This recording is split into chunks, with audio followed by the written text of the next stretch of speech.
Cool. Here we go. So I'm gonna start recording. Boom, we're recording, and then we're gonna start streaming. In five, four. Let's do this drum roll.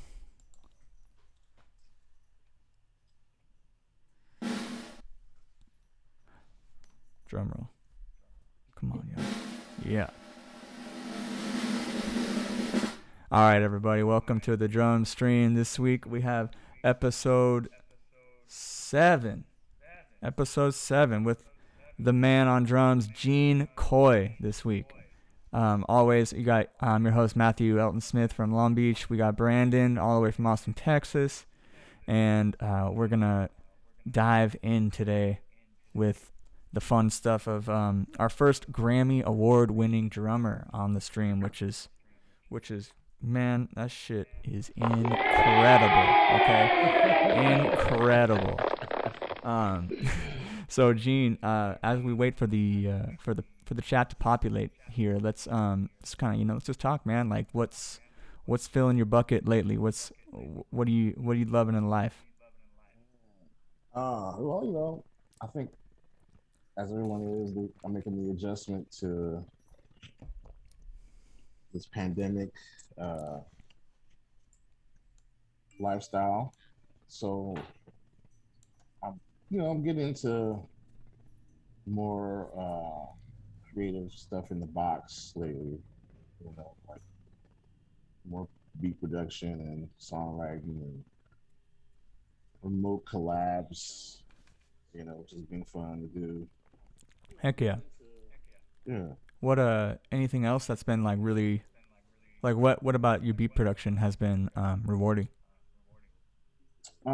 Just the time I've been able to spend on it and on like actually, compile a nice, well, huge body of music. I got so much stuff that I've started and I need to finish. That I look back on it's a little daunting sometimes, but I'm like at the same time, it's like wow, I did a lot.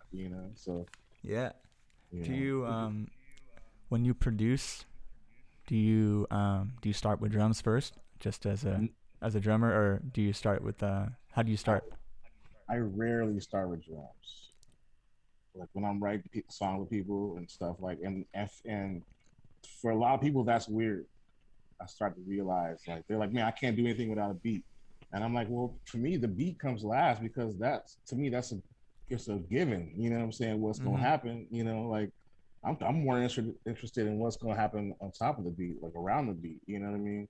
And for me, that will shape what I play anyways. It's like harmonic structure and all that stuff. That determines what I will play. So a lot of people think it's the other way around. What need the beat to get inspired. And I mean, and it's cool, But when you're working with people like that, you gotta like compromise. You're like, all right, well, I'll give you a beat, but don't get wedded to this because it might change.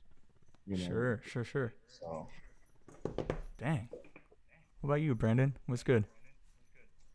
Chilling, chilling. I like what Gene says. I agree. I feel like the music is definitely gonna inspire what you're gonna play, and if you start with a beat, it's gonna change What like the on fuck? the music. It's just like because you want the drums to really I guess like amplify this not amplify the sound like volume wise, but the vibration of like what the mood or what the tone of like the actual instruments are doing and like the communication instead of just oh here's a beat and then everybody just does everything on top of the beat and it's like stale or something.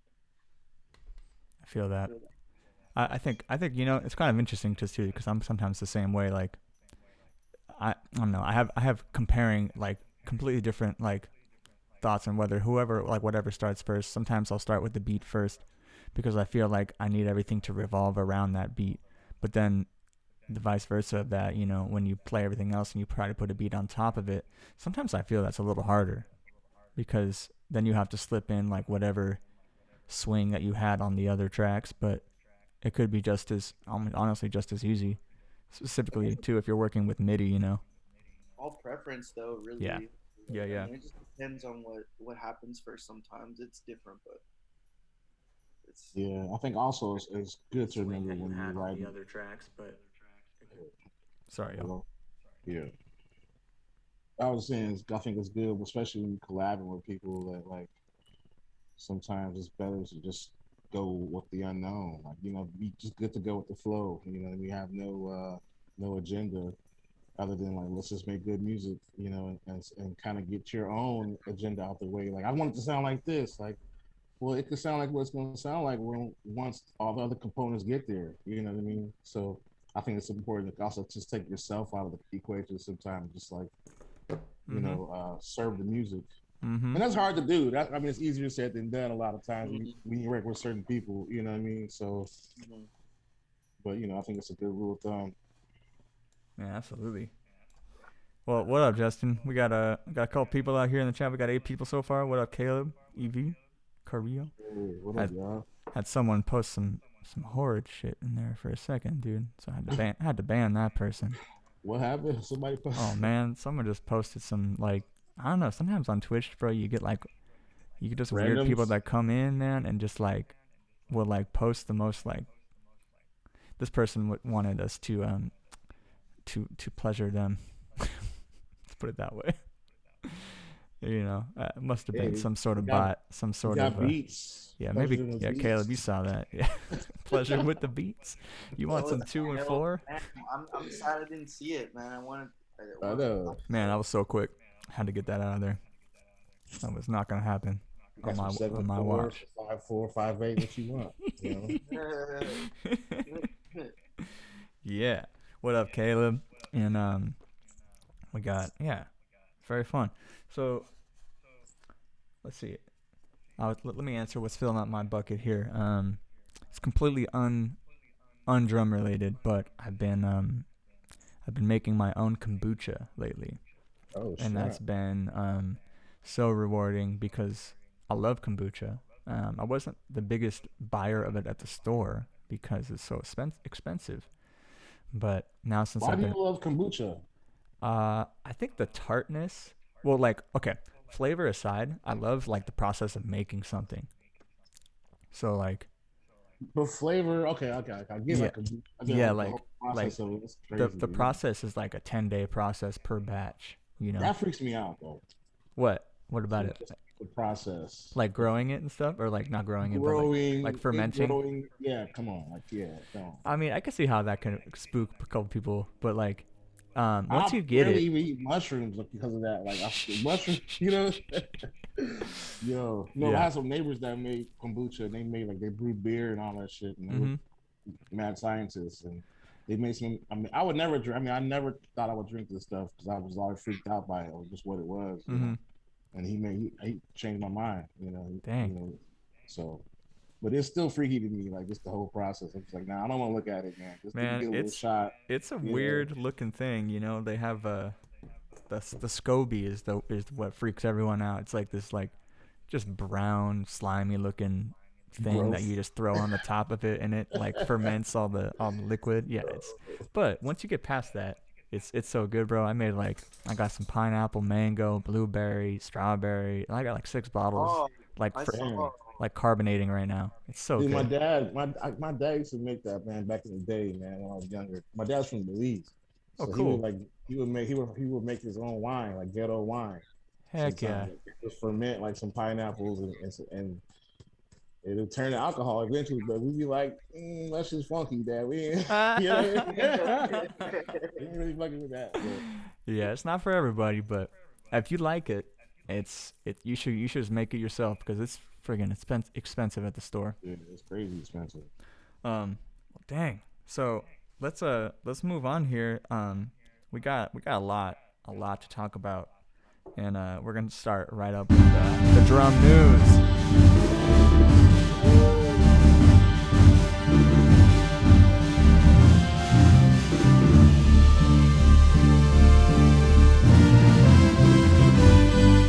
Yeah, the drum news, y'all. um, so I'm gonna get small stuff out of the way, and then we're gonna get big here. I saw that there wasn't much in the drum news this week. There was Gretsch is coming out with a new Keith Carlock signature snare. Um, Ew. if you guys like Keith Carlock, check out the little promo video he did it's on YouTube. It's great. It's a aged patina brass shell.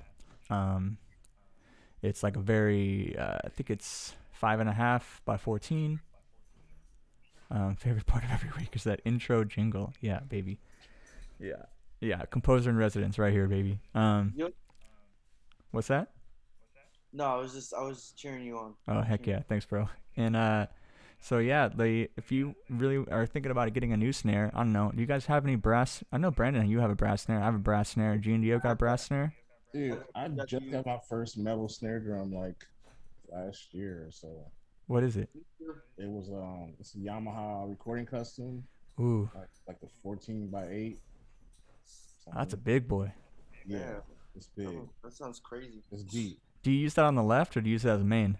I it's mainly on the left, but sometimes I use it on the main. Yeah, I saw all your videos, dude. You always rock that side snare. It's Yeah, I was doing the side snare for a long That's time. sick. To have the option is cool, man. I like my main snare to crack and pop. Sure, So Mhm. sure. or sometimes if the rider's off and they give me like a 12-inch snare, then I'll have an extra cracking snare. You Ooh, know what I'm little saying? a little Like popcorn action. yeah, yeah. Yeah, yeah. And I like lower my main snare a little bit just to have a little more contrast or something like Mm-hmm. This is interesting too. We had a in recent news, our show producer Ebar has been creating a digital venue out of an art gallery in a lower basement on the east side of New York City. Um, and the Drum Stream's very own Gary Jones played a live session there last Saturday with his collaborator on keys named Cisco. So they decided to stream it last minute, and it was like a super fun hour-long jam. Um, and I thought it would be cool just to play a little clip of that fun stuff. Again, this is our past guest Gary Jones on drums with his collaborator Cisco on piano. Wow, Gary, man.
So yeah, you guys can come check that out on the eBar. Let me post that up here too. We have the where did that go? The eBar promo thing. This is eBar's thing. You can go see it on his Instagram. The whole full live video. Definitely something to check out. that. Nice. So yeah, you all just saw the beginning of something big. So go follow eBar's Instagram at ebar.nyc. And yeah, check out that hour-long video. Pretty baller. What hood is that in? What area? What area? In New York? That's in the east side of New York City. Oh, Cisco Swing. What up, Vu? Vu's in the house, y'all. What up, Vu? So, and I think it would be.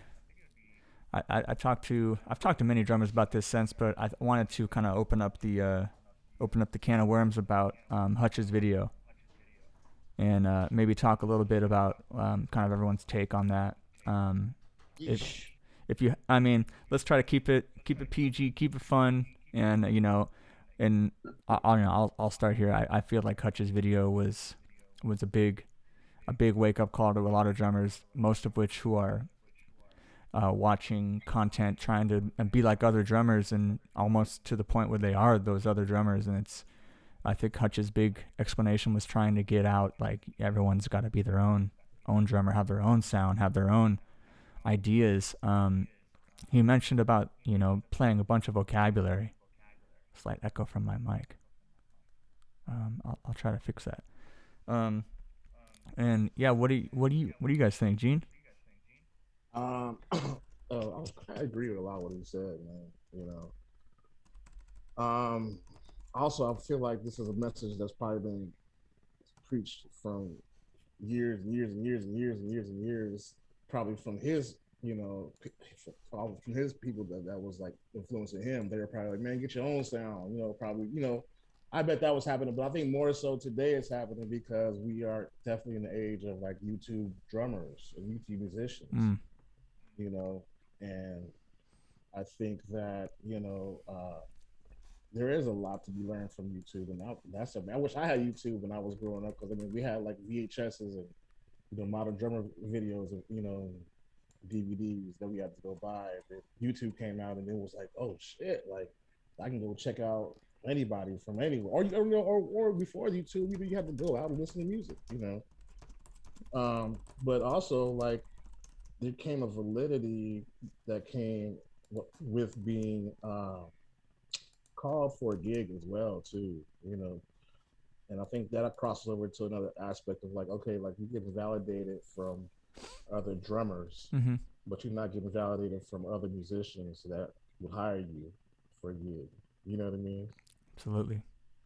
So I mean, there's a lot. There's a lot to get into with that in the subject that he, there's so much to cover. But I think he's got a point, man. Like there is a vocabulary to the music, and there's a language, and I think that you know in the jazz curriculum, that is what is taught, but it's also you don't want to get caught into being you know pigeonholed into like being like a 60s jazz drummer and that's all you do, you know Mm-hmm. so I don't know, there's so much.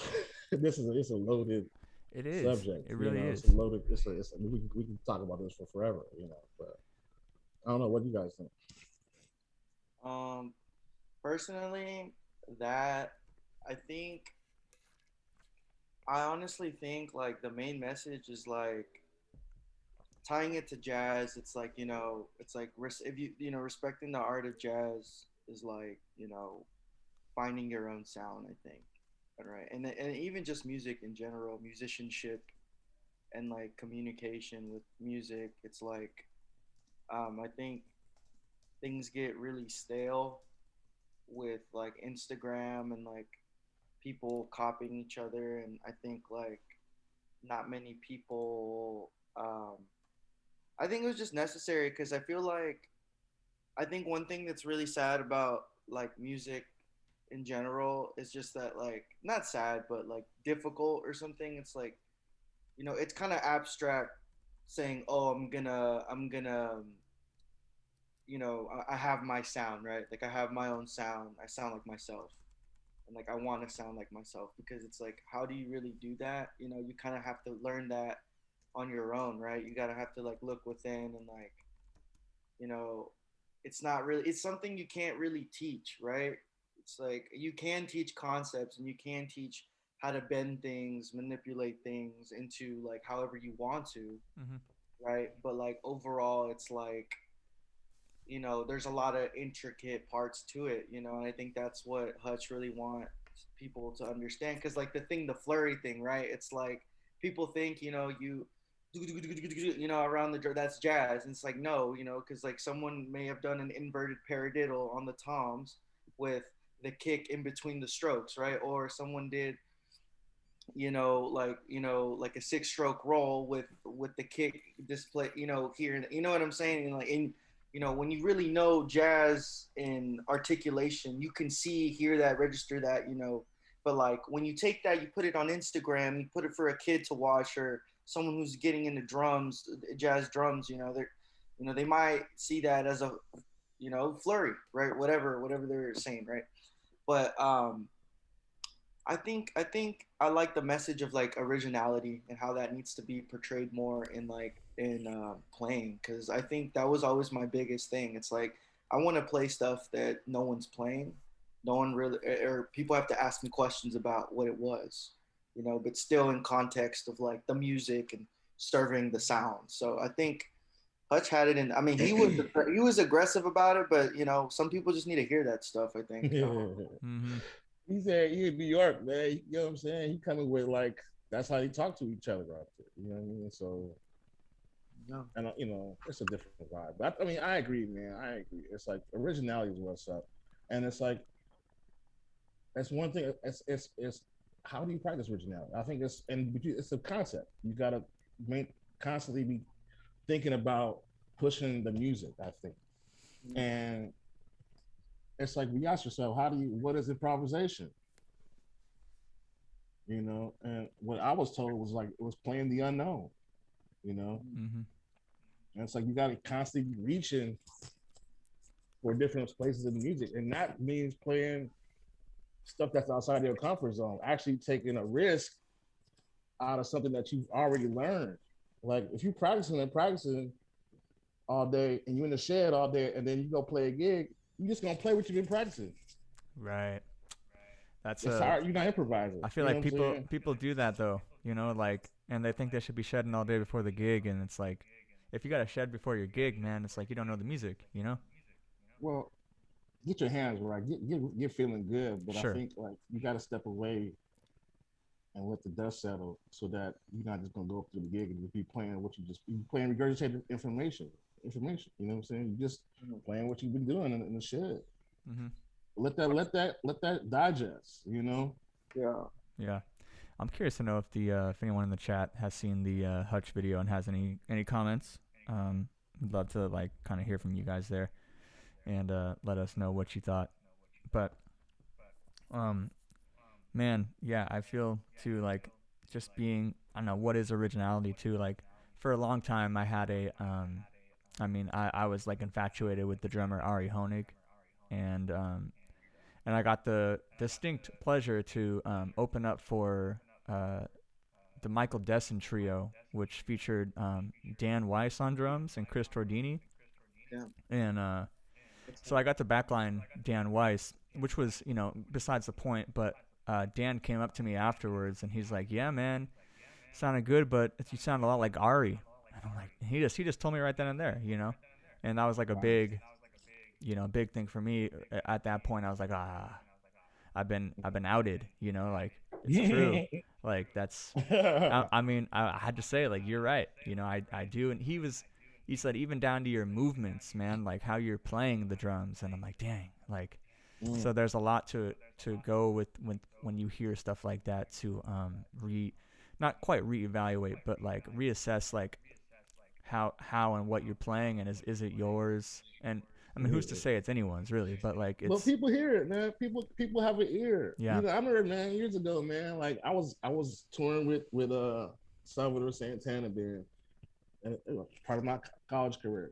Like I was doing that on the side, and we were opening up for his dad, Salvador Santana, Carlos Santana, and Dennis Chambers was on the gig at that time. So I'm just hanging out with Dennis, and I've always been a Dennis fan, Mm, but I think being around him and like really just like getting into like his music and like he would just give me his iPod and just like which is like a big ass brick at the time, you know what I mean? yeah. And that What's an shit and he iPod, would, bro? No, I'm kidding. yeah, you know what I'm saying? Like I remember he gave it, he would just walk away and I'd just be like, oh my God, what am I hearing? You know what I mean? And just be like so deep into whatever he played me and like watching all the videos and just studying him so hard that, later when I'm playing my own gigs, people, man, you sound like Dennis. Yeah, And I'm like, that's a compliment at the same time, but it's like also like a diss, like, damn, I want to be me. You know what I mean? I don't right. want to be Dennis. Like, Exactly. you know. So it's a Exactly. compliment, like you've been doing your work, but now it's time to take that work and make it your own. You know. Yeah. Absolutely. I think a thing that's helped me sound, um, or like help me start, accessing more original flavor. I think two things is like one is like when like whatever happens in the shed, it's like I search for new things, always constantly reaching for new things I've never played before, like with that mindset and stay in the moment. And I'll like I'll pick up some vocabulary, but like also like when I play live, I'm playing form like I play a lot of the music that I write in their forms, but it's always improv, like the form, and like I always try to flip everything that I flip the bag of tricks, invert the bag of tricks. That helps too. Um, but also just like it helps when you choose the more abstract things that you let inspire you, I think really help originality, because it's like whenever I play like with my group, I get inspired by either like one big inspiration for me is geometric shapes and polyrhythms, and how certain polyrhythms look like those geometric shapes in my mind, Mm-hmm. which is like a language that I'm developing on my own, like which for me and like my musicians, and that's like something cool that we have. Or like just like even just being inspired by like a color, or like inspired by literally anything, like literally like I've been in trying to fuse the inspiration of like how I play soccer into my drumming, something like that. Definitely, it's definitely a lifestyle that crosses over to the music. Hmm. You know, like Mm-hmm. I said earlier, like sometimes you have to take your own agenda out of the equation and just be, servant to the moment. You know, Absolutely. Well, this is ride, a ride the wave. heck. you Yeah, yeah, no, Learn for to real. surf, baby. know, Yeah, because then there's like moments where you're like, oh, and then you feel it. You're like, oh, this is mm-hmm. like, This is new this is like, uncharted territory. yeah, I Mm-hmm. love that. Yeah. Well, heck yeah, y'all. Let's check in with our little fundraising effort here. Yeah. Yeah, we're cranking our snares here. We want to make sure if keep the lights on here. We just got our website done yesterday, y'all. It's www.thedrumstream.com. Nice. .com. Put this in the chat right now. Oh, the drum stream. And yeah, go check it out. It has all the episodes that we've done so far up there, and little contact info. And so yeah, all the donations go to keeping that thing afloat. That was a pretty penny to keep that up for a year. So let's if you guys have any help is great. That'd be fun. Um, One thing I do want to Definitely. wrap up here with, since Hutch was preaching uh, we got to do some vocabulary. I wanted to slap this up there with the Drum Stream Challenge this week. The Drum Stream Challenge is Know Your Vocab. So, and what we are just asking you to do is play some vocabulary. So what you got, vocabulary of any vernacular that you'd like. Chuck it up on Instagram. Tag us with the drum stream vocab and submit that by March 1st. And the winner of that will win some Cos. It's been the cool prize of the week, of the month here. And we'll put those live on the stream and check it out. So Okay. we got a Okay. we got some one person. Carson saw the video. Check out A20's vid too. Seemed like Hutch had a beef with copying, but if we aren't trying to digest drummers before making sure to check out the good stuff on some level, it's hard to be original. You find a unique voice behind the kid immediately. I feel like on some level you have to synthesize and digest what you've been hearing. Man, I agree. You gotta.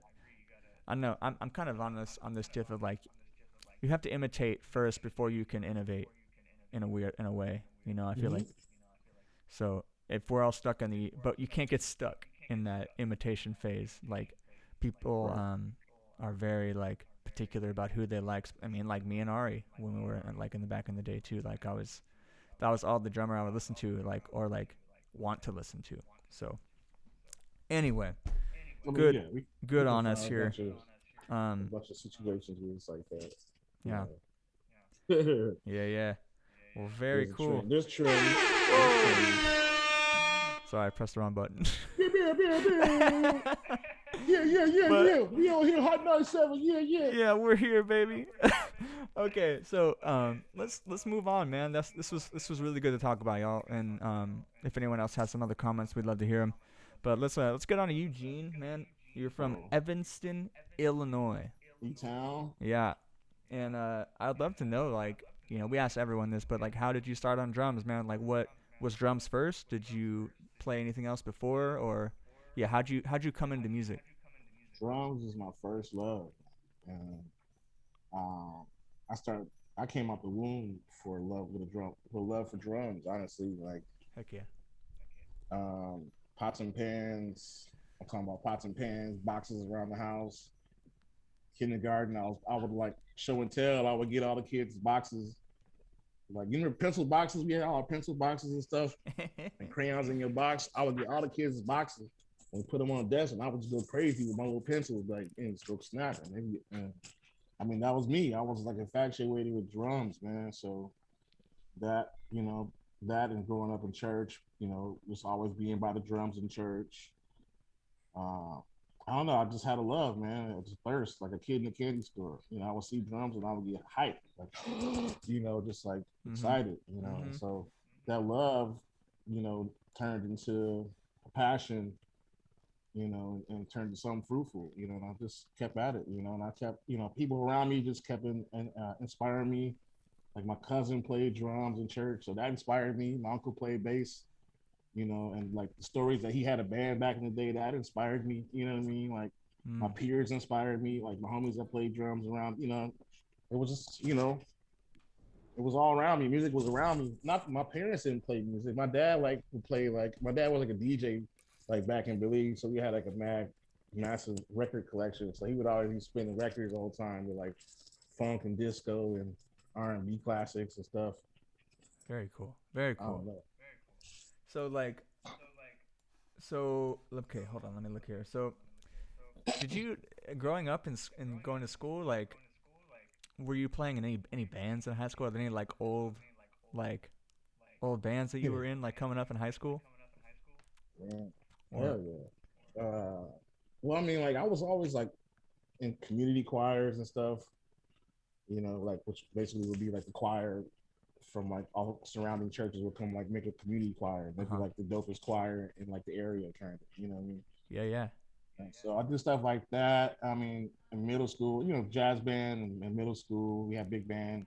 sure. Um, and then when they got to high school, what happened was when we were in eighth grade, my homie's dad had people like a bunch of the dope kids from the surrounding schools, at the little jazz competitions that we would do, and like I guess he saw like a few kids that stood out, and he was like, why don't we get these kids together and make a jazz combo? And so we got together, and it was me, my boy William Artipy on trumpet, uh, the homie Gabe Noel on bass. We went to like a rival high school. You know what I mean? Like we all Oh, used to fight. Yeah, we used to fight these fools like hey. for real. We used to fight these fools, bro. Like for real, for real. Like Like fists? yes, we be jumping these fools. Like What? football games. We was we were bad as fuck. Dude. It was bad. It was bad, dude. Like it would go down, but it was like an ancient rival, man. Gary Novak went to New Trier. He went to my rival high school, man. Gary Novak. Oh shit, that's We already Dang. talk about that shit. Man. He's New Trier, Trevian. Sam Barsh went to New Trier, homie Sam Barsh. But these are the homies that we came together through music. You know what I'm saying? We overcame that rivalry. It was like, man, this music's more important. So we had started combos with all the dope kids from like surrounding areas, like eighth grade, and we kept the combo through high school, and Yeah, we were yeah. doing mad gigs, man, every summer. Like even through like we had clients, bro. It was crazy.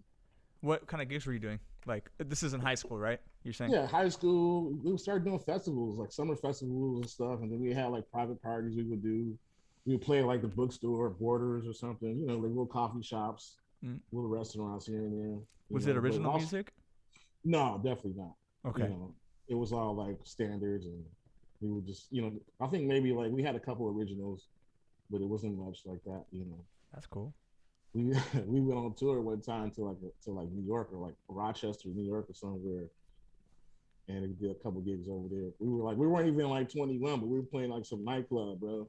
It was funny. That's what's up, though. I There mean, was a place in Rochester called Tonic. I don't even know if it's still there, man. But we were like 17, 18-year old, not even 18 probably, man. We on tour over there. Our homie's dad hooked up a couple gigs over there. And so we oh, went over that's there. so Caught the tight. train over there. Dang, who was driving? No, we caught the train. We caught Oh the train. shoot! Like Oh. we took the train from Chicago to Rochester. You Dang. played the club kit or you brought a kit? Man, I don't even remember. I think I brought a kit. On the No, we train? had got a kit there. We got a kit. Okay. We brought a kit there. Somebody No. let us borrow a kit. Man, I And always then forget that like East Coast is so different in that regard. Like everyone's got like a nice house kit. You know, it's like you show up to the house kit on the West Coast and you're like, man, does it have a you always gotta like you gotta eye that rider if they send it to you. You like you just like, yeah, oh, you mean your hi hat doesn't have a clutch, or like we you mean wasn't you even don't on have that a level yet. you don't Man. have a throne, like, but you have a drum set. Like, what is this? Like, We wasn't even on that level. It was like somebody. It was like I know my cousin got a drum set out there. It was that type of. It wasn't even like yeah, it yeah. was like whatever was available type of. Mm-hmm. We hired a bass player from like the local college. Was this dude named Ike Stern, crazy dope bass player. He was like, I'm like, I know he was like, man, I'm playing with these kids out here. What is this? But it was funny, man. That was our first like introduction to the road. Wow.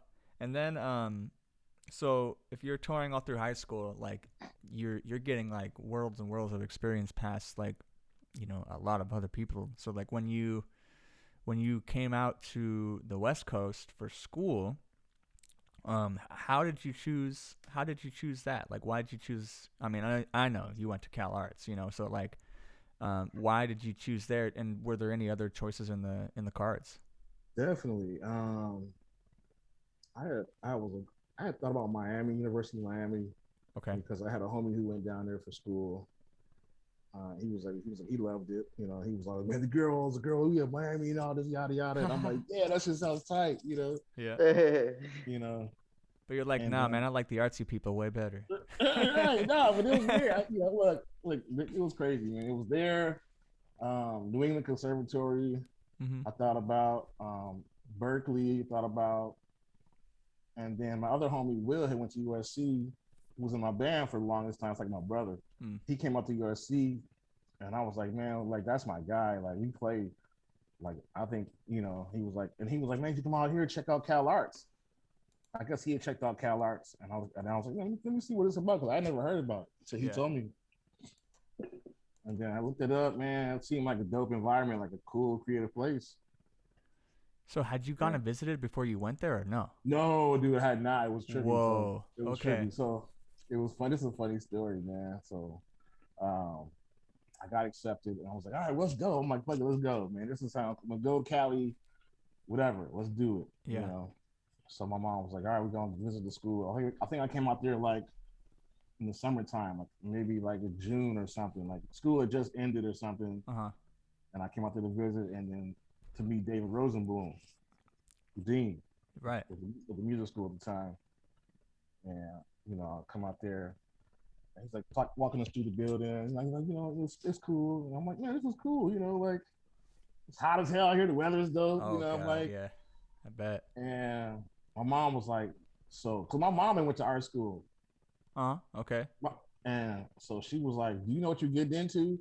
And I was like, nah, what you mean? She was like, you going to an art school. Like, this ain't like your high school. Because my high school was like a straight up like college prep high school. It was like straight up like, it was damn near college, it felt like. You know what I mean? Yeah. Like a big ass high school, big ass public high school. And so I came. I was like, yeah, I'm with it. I'm with it. Let's get it. Mm-hmm. So we stopped the tour. Dave was like, I got to go do some other things in the office. You guys feel free to walk around the dorms and check it out. So, while we walking down here in the dorms, and we get to the pool, and what do we see? A bunch of naked people. Totally. At the swimming pool, and she's like, I told you, you go to art school. Like this is. Wait, were you tripping more than your mom? No, my mom was chill. She was cracking up, but I was kind of like, "Yo, mom, what is going on?" She was like, hilarious. "Bro, you're going to art school. You about to see a bunch of this shit." Like, somehow she knew. I'm like, yeah, like I didn't, It was funny, man. That's great. Sure enough. Dang. So you spent 4 years at Cal Arts under the tutelage of Joe the Barber, I'm assuming. Yes. And how was that? Like, were you? I mean, excuse my like informality, but were you as much into jazz as like Joe is into jazz, or were you like taking Definitely everything not. you could from Joe, like you could? Cause like I feel like when I went to Cal Arts, like I was like at least like prior like to meeting Joe, I was like, yeah, man, jazz drums, like I'm about it, you know, like. Mm-hmm. And some people go to Cal Arts, you know, to study with Joe LaBarbera, but like someone like a musical chameleon like you coming out to Cal Arts and having Joe as a teacher, like what was that like? Like what did you gain from Joe? Well, honestly, I originally had my eyes set on Berkeley because of like the staff there. Like, Mm. the roster was ridiculous. Mm-hmm. I'm like, damn, I can study with Terry Lynn and XYZ and all, you know what I mean? Like, and for me, those are people that resonated with me with what I was trying to do, Yeah. or what I thought I was doing at the time, Mm-hmm. playing wise, But at the same time, at Joe LaBarbera had something that I really was striving for, and I was playing the music. I was doing all these jazz gigs, and I would go to, in Chicago, they had this jam session at this on the South Side, man, and it was like Maurice Brown would run this jam session, trumpet player, Mm. and they'd be swinging hard as fuck, man. These are my mentors. These cats were like they kind of mentored us through high school and middle school. You know what I mean? Like these are the cats on the scene in Chicago. And it was just interesting, man. Like to just come out to know that like Joe had something that I really wanted, and like he had that vocabulary that we're talking about. He had Sure. he spoke the language, and I found myself like imitating and not doing it. I was like, I don't. When I heard him play it, I was like, nah, I'm not playing jazz. My jazz, what I'm playing don't sound nothing like what. I mean, my ride cymbal may be there, but all this other shit in between, no way. There's some work I gotta do, some listening I have to do. I grew up listening to jazz. My grandfather was like heavy into jazz and Yeah, yeah. blues, you know what I'm saying? So he always had it on in the background, but I never really paid attention to it. I was more into gospel and R&B and funk and hip hop shit, you know what I mean? So Totally. jazz was just something I did at school because it was a way for me to play drum set, at the time, Sure. you know. Well, that's awesome, man. I mean, I feel like everyone learns something different from Joe, and he's such a great teacher in that sense that like you don't have to like he'll throw you different stuff, like Oh yeah. if he's like, okay, like cool, like we can step away from like learning a tune this week and we can go into like some independent stuff, or we can go and everything that's like super like useful. The most useful stuff that I did with Joe was all the independent stuff, like the 408 independent stuff. Oh, you like that book? And then I would be like Joe, or like learning tunes, like just like playing tunes together. Like Oh, that's the best. that was some of the hardest shit to do because you have to really know the song, and you got to know you keep the form through Joe fucking you up playing some crazy shit. You know what I mean? Like Joe, we would go at it, man, in lessons, man. Like you know what I mean? Like because he would like he knew I could play. You know what I mean? So I would be like I'm in the shed and doing some other shit, and Joe's. So when we get to the lessons, I'm like Joe, like can we just play, man? Because like that's how I learned. Yeah. I learned by ear. Sure. So we can try to read shit all day, and I'm gonna just sit here and I'm not really digesting it because it's taking too much brain power to read it. Yeah. So I'm like, Joe, let's play. So then he was like, let's learn tunes. We learn tunes, we do that stuff, and like it's building your internal how you learn songs. Like, That's great. What I mean? Like, you gotta memorize, you gotta hear harmony there. You gotta hear melody. It's forcing you to learn this stuff and learn it through rhythm, learn it through the tones of your drums. Love it, man. That's beautiful. Yeah. So at the end of the lesson, I'm like, we will always reserve like the last like 15, 20 minutes of just playing. Like, let's just play. Yeah, same. And it'd be crazy. I'll be throwing shit at Joe, and Joe would come back. I'm like, what? Isn't like, that great? He got all that. He got all this shit that he don't never play. Like he got all this. How he goes ham, bro. He goes ham. You gotta think about it that way. That shit, though. Like, but it takes somebody. You gotta push him for him to be like pushed back. Like, nah, motherfucker, you still my student. Like, calm that shit down. Like, you know what I mean? He come at you. Like, totally. Yeah. That's badass, man. Heck yeah.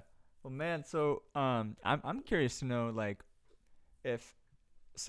getting away from Cal Arts a little bit, whenabouts did you get like your first big gig? What was like what would be considered your first big gig? That was at Cal Arts. Yeah. Yo, it was funny, man. So it was like, every Thursday we had art openings. Oh, the gallery nights. Yeah, so we would just set up and play. I would just set my drums up, and the homies we would just go in there and just jam. Yeah. and it'd be a big ass party. Like people be dancing, it'd be hella crowd. It'd be a big crowd. Like, everybody would be into it because it's something to do on Thursday night. Yeah, Back then it was kegs and stuff. There was open beer and kegs and stuff. People just walking around smoking inside and stuff. It was a hang. You absolutely. know, Still, that's still but there in a way, but is it, man? it's not Is it 20. It's though? not 2002.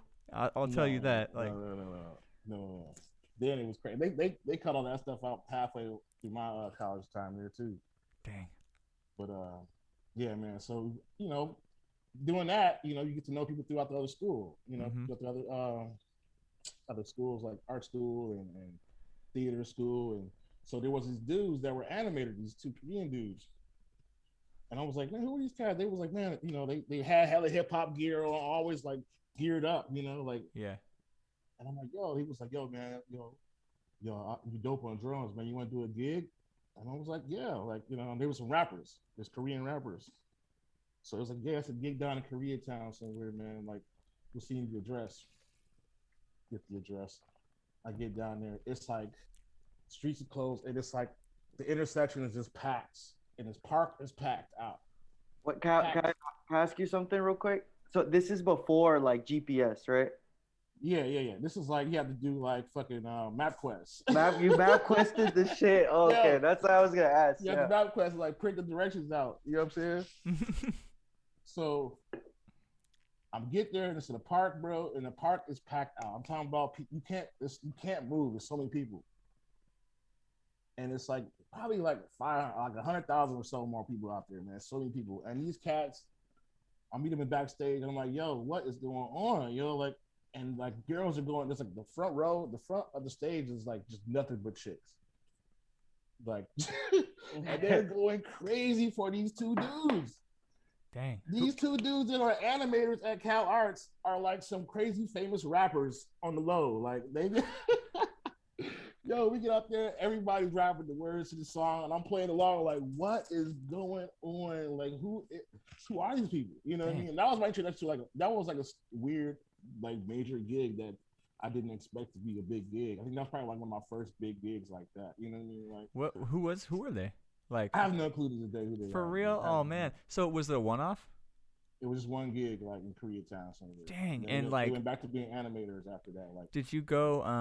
Did you have a rehearsal with them, or you just show up and play? we did a rehearsal like in like B320 or something, like Yeah. for like a hot second. Yeah.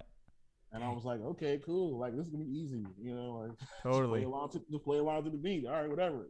Sick. So was it? Dude, Was there a band, or was it just drum set and two rappers? I think it was just me and the DJ and the rappers. Dang, that's what's up. That's so tight.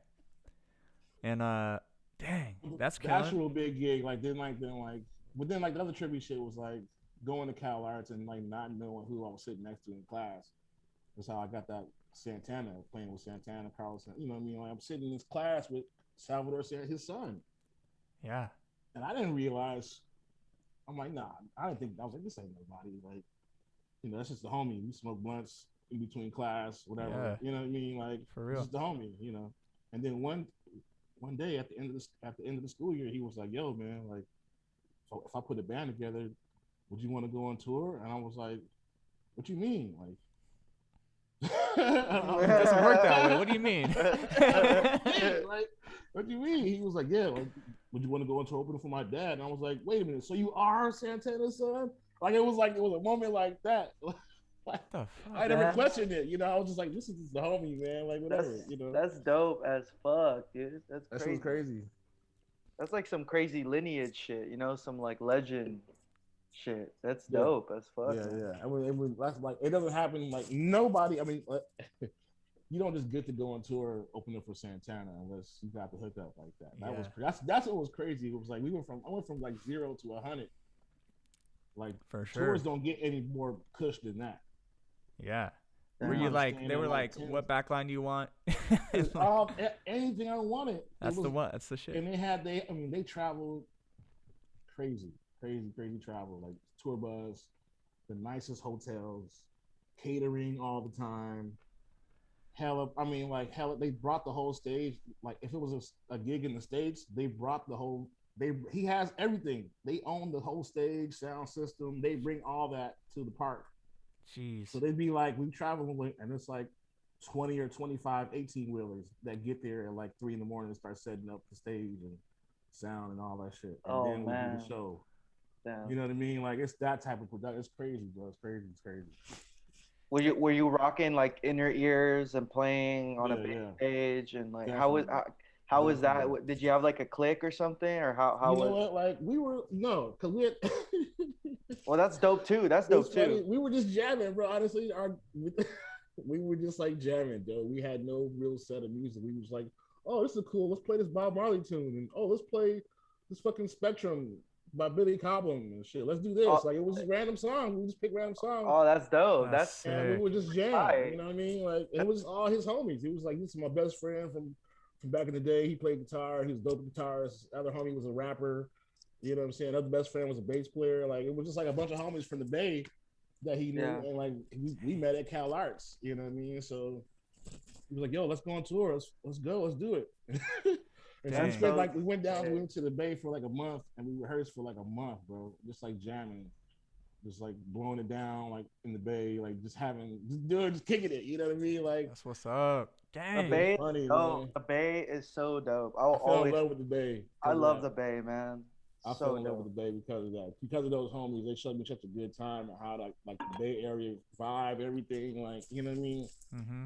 It was It's crazy. so different. NorCal is so different Way from. different. Way It's so different. different. It's Way like different. I went there on tour 2019, or yeah, in like October. No, I'd never been. Like I saw San Francisco, Sacramento, like Berkeley. I saw like Oakland just for the Mm-hmm. first time. It's just Mm-hmm. so.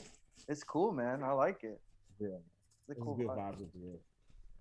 Especially like playing like Yoshi or something. Like Yoshi was always like when you play like Yoshi's Oakland, Mm. it was like Yeah. always a party. Like you know the crowd was gonna be mad receptive and listening. You know what I Um, mean? That was always dope. I've always It was wanted to good, play man. Yoshi's because of Holdsworth. Oh yeah.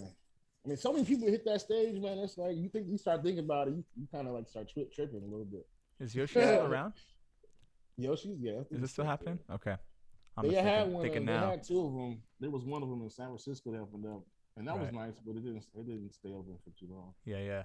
Not many jazz rooms in the Bay, but there's a couple. You know, there's like the Sound Room. There's, um, you ever heard of the spot, the Red Poppy Art House?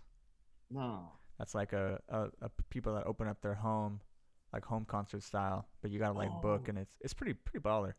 But there yeah, was and a then spot up there obviously like that, Yoshi's is man. out there in Oakland, but yeah, man, SF Santa Jazz scene. Oh, Cruz. SF Jazz, right? I should have mentioned that. That's the big stage too. Have Yeah, you is ever that been is that to the Poppy Bay? place you talking about? That one place like on the beach, like was that old people's house? It had a venue inside of it Man, though. it's a big old Victorian house. Like It's you on the just beach, right? yeah. I think I played there with John DeVerson man one time, man. It's one of those like you gotta know about it like to like I don't know, Yo, and they have like a good, you know, these it's one of these people that have just a mad email list, you know, and they just this send it out when you're coming through and they pop up. It's was it so an tight. old couple that ran it? Like Yeah. a super Yeah. yeah.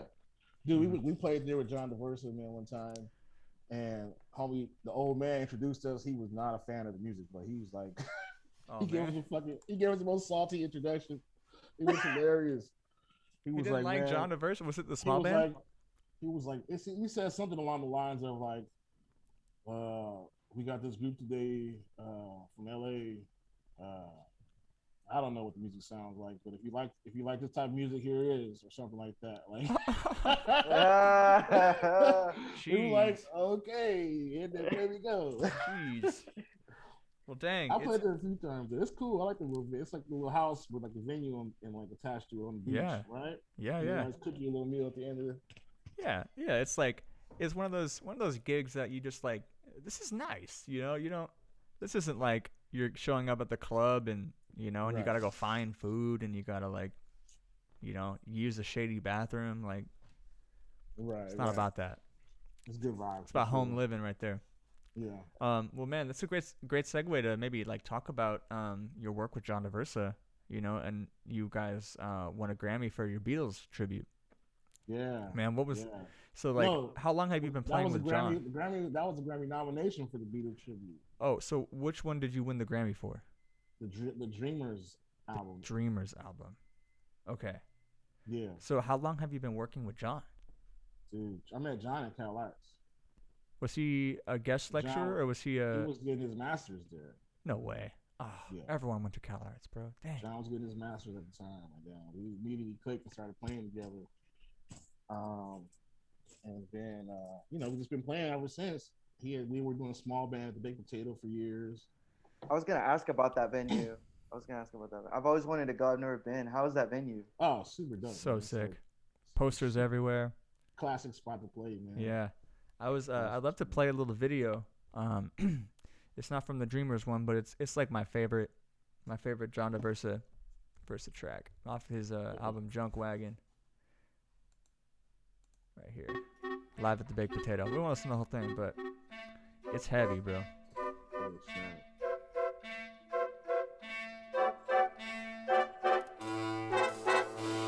All the people here.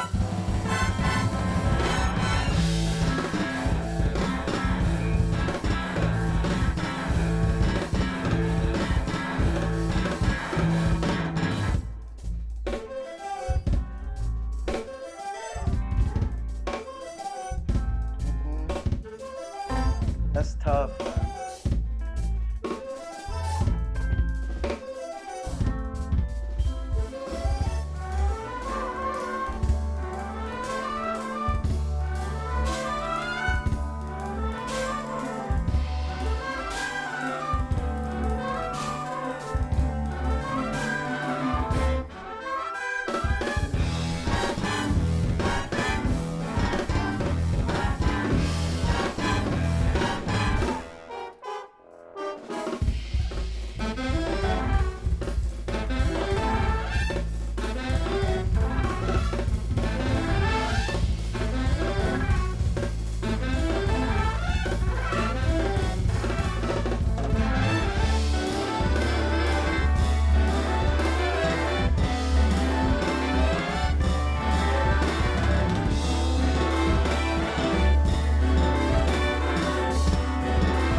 So, bro, like, what, like this big band changed.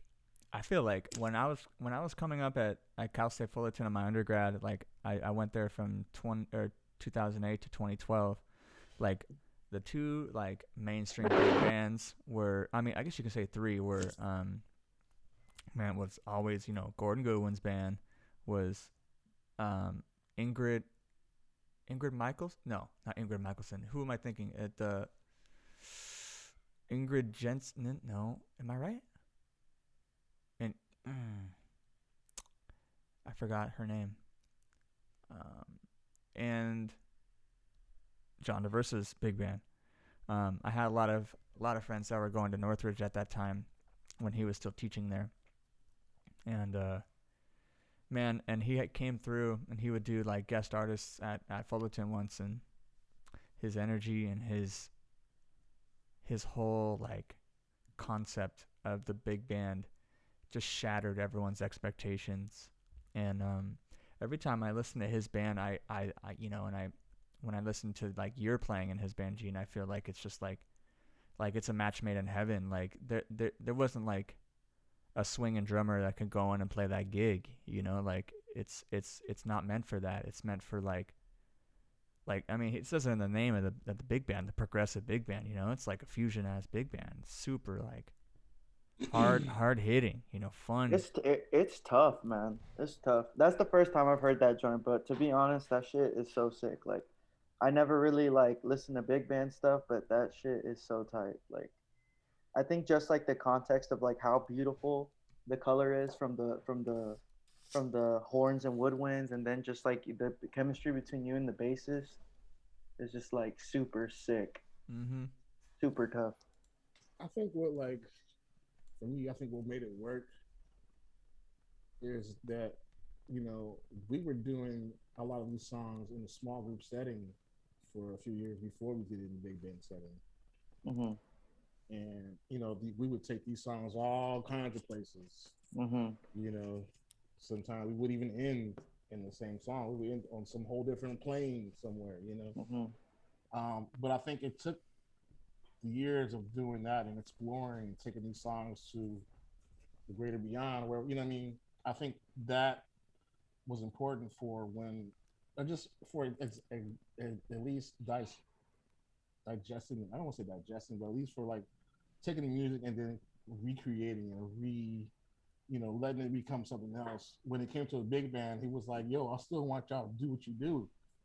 Like, so it was basically like a small group with a big band attached. Yeah, you have the tight chemistry from the Right, small group, and then you have the people just right. expanding that sound. The That's dope. sections, right. That And so, that's how it should be, though. That's how it yeah. should be. And so, like a lot of these songs, John writes some crazy stuff. You know what I mean? Yeah. Like, and people be like, man, how are you playing these songs without any music? Because a lot of times I just charts there, but I'm like, I know the song because we've been playing it for years Mm-hmm. Hmm. before you in the big band said, oh, now it's just like a little longer, and they got like little solo sections that he created, but it's still the same song. Totally. But I think the cool part was that we kept that small group influence in the big band. It was like we still had the looseness, and John was like, do what you do, don't censor your stuff just because you got a big band playing with you. Like, still take it where you want to take it. Yeah. You know? That's amazing, man. That type of integrity towards that kind of group is like super dope. It's Well, like a giant combo, basically. yeah, and John like is a special character, man. I don't think that it would have worked. I mean, like John brings that energy. He's Mhm. to me, Man, he brings so much energy, like he's like as a a zen. conductor. Yeah. He's like the super zen person, man. Like, and to me, he would be like Phil Jackson or something. Like he would just bring that. He can bring all the characters together, and not have agenda. Like so he was the main preacher of that. Like, man, like let the music serve itself. Like, yeah, I wrote the song, but do what you want with it. You know what I mean? Mm-hmm. Like, this is just a vehicle for whatever's possibilities. Yeah. John is also one of the few people I've seen that have played the EVI. Yeah. I mean, as an accompanist, for your drumming perspective, like, what was that like to play behind an EV? Like, have Well, like the wildest range, the wildest sounds. I mean, like even growing up, like me and my best buddy in my band, William Artefy, dope trumpet player, Uh huh. and I think our relationship made my ear cling towards trumpet player and just Interesting. trumpets and just the way that they would shape melodies and rhythmically play. So you put me on a Freddie. I mean, I sing so like Uh huh. listen to a lot of Freddie Hubbard and like once I started playing with John, I started like, oh, I know trumpet players. I know that vocabulary. You know what I mean? I know those shapes and those arcs that they play and the rhythm. So I know it was like something that I was familiar with me. You know what I mean? Yeah, it was something that was already in your ear in a way. Right. You What's got a up, puppy Rico? there? You got a pup? Yeah, Let yeah. me see that pup. Y'all see Rico, Rico? young Reek, young What's Reek up, the freak, Rico? Yo, puppy's on the stream for the win for sure. Damn, what kind of dog is that? cute dog. A cute one? That's what's up. That's what I'm talking about. Shout out Rico. Young Reek the freak. What That up, nigga Cam? crib. Heck What's yeah. up, man? Heck yeah. Well, man, I mean, just I think that's the coolest big band ever. I didn't, did you get to play on the Junk Wagon record too or no? Was that the first one? Yeah. Like back in the '90s? No. Well, maybe it wasn't in the 90s. It was, I mean, this song was on it, the Junk Wagon song. Yeah, definitely. That's That's from the Well, he did 90s? it. I think he like no, not from the '90s. No, I didn't do the '90s out. Definitely not. Okay. John did the big band a long time ago, and then like he did small band for years, and that's Got when I it. came in. I Got came it. in for the small band year, and then we did another album. Very I think cool. it was Junk Wagon. I think we did do Junk Wagon. That's what I thought the one, because, man, and yeah, I mean, of all the big band records I've listened to, I mean, I go back to Atomic Basie a lot. It's just one of those, like, big band records you got to listen to every now and then to, like, hear what it's supposed to sound like. and this one completely ripped the scab off of like what I thought big bands could do, like, For sure. and it's like, oh, it's like really refreshing to hear. For me too, man. I think that's why I stuck with it because I don't like big band, you Right. know. And Yeah. it's funny, man. Like when John DeVerse's big band started getting known and stuff, like other people started calling me for their big band, try to complain their big band, and it wasn't. Mm-hmm. I'm You're like, like, no. unless you gonna let me be me, Right. and unless the music caters towards to musicians being themselves, like Mm-hmm. there's no. Otherwise, have to sound like what you want me to sound like, which is Yeah. just another jazz drummer playing big band setups for the cliche hits. You know Not what I Right. it. mean? Like, and Not so it. No. the music that we were playing in John's band didn't have that. It was like, no, this is like this is not your average big band. We're not playing bassy type of music. We're not Right. playing that type of stuff. This is from the mind of John. This is original shit. You know what I mean? Like, Mm-hmm. Yeah. so it was interesting, like trying to do that. People call me, and I'm like, man, I was like, I don't know if I'm the right guy for this. Like I would just be like, I don't know, man. Sorry. Oh You man, can't just bring one that's of the components in and then like make it, want to sound like something fresh, yeah, like, and you're not making room for it, like. absolutely. Yeah. It's So, like when oh my bad. oh, go for it, Brandon. It reminds me, not the sound or the texture, but it does remind me like the concept of like, I don't know if you heard this album, but Mahavishnu's Apocalypse that they Mm-hmm. did with the London Symphony. Mm-hmm. That shit is Maha, man. That it's fucking John McLaughlin shit, Yeah. but it's like London Symphony is like Yeah. just expanding their language. You know what I'm saying? And that's like why I never been into like orchestral music, but that record really flipped the script for like my mind. I never thought it could work like that, and like just like the big band setting, I never thought it could really work like that, and that's Yeah. amazing. I'm getting all these records in my phone right now. No, John's definitely one of those cats that's like special for me. For Like, sure. You can hear it too, the originality, man. yeah. And even when he's playing, man, like, like John's a special individual on that instrument. On his trumpet, he got a special sound. On the EVI, he's got a person. But it's his personality. Like, he's a really wacky dude. He's a funny, wacky dude, but super chill, super mellow.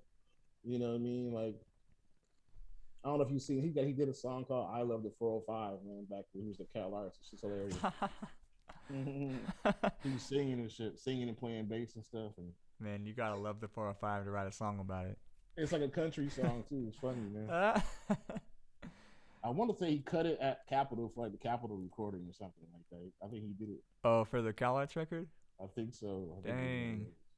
Man, I'm about to go back to all the years you went there and look at the archive, man. Cause Is that stuff online, man? Oh yeah. Oh man. Oh yeah. Heck yeah. Oh yeah, I love the 405. There it is.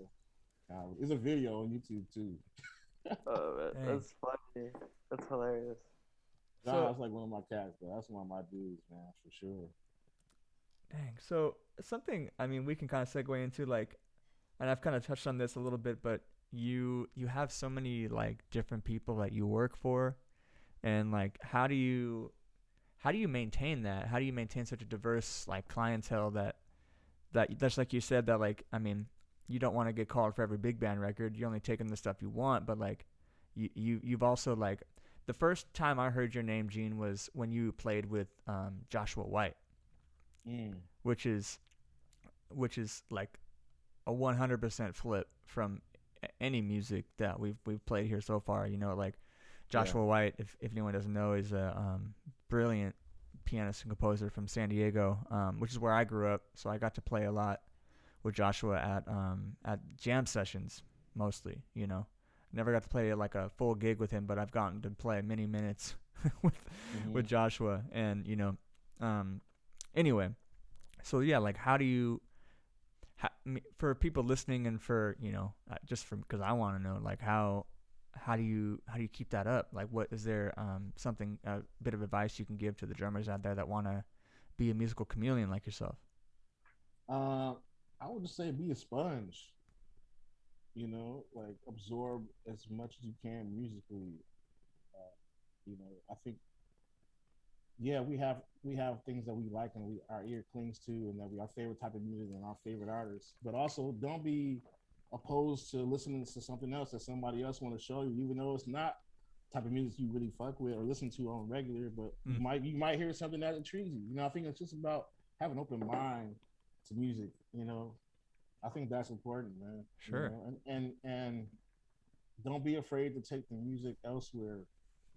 Is also it's like I think I always teach or preach to my students like try to be versatile. Don't pigeonhole yourself. Right. If you I know you're in jazz school and I know you're here to learn the jazz vocabulary, but don't just be another Philly Joe. You know, I know you listen to more than jazz, so play what you like, play what you listen to. Be a part of that. Be a part of the innovation of the music too. Mm-hmm. So I don't know. I just try to just try to be well rounded and I think like it's easy. I mean, yeah, some people will pigeonhole you, and that's inevitable. You can't avoid that stuff. For a long time, I think I still am categorized as a jazz drummer for most people. You know, um, like I don't really get called for a lot of pop gigs. But if I did, it was like because it was a jazz element that was needed. Mm. Like a Seal gig. I did a tour with Seal, Oh and man.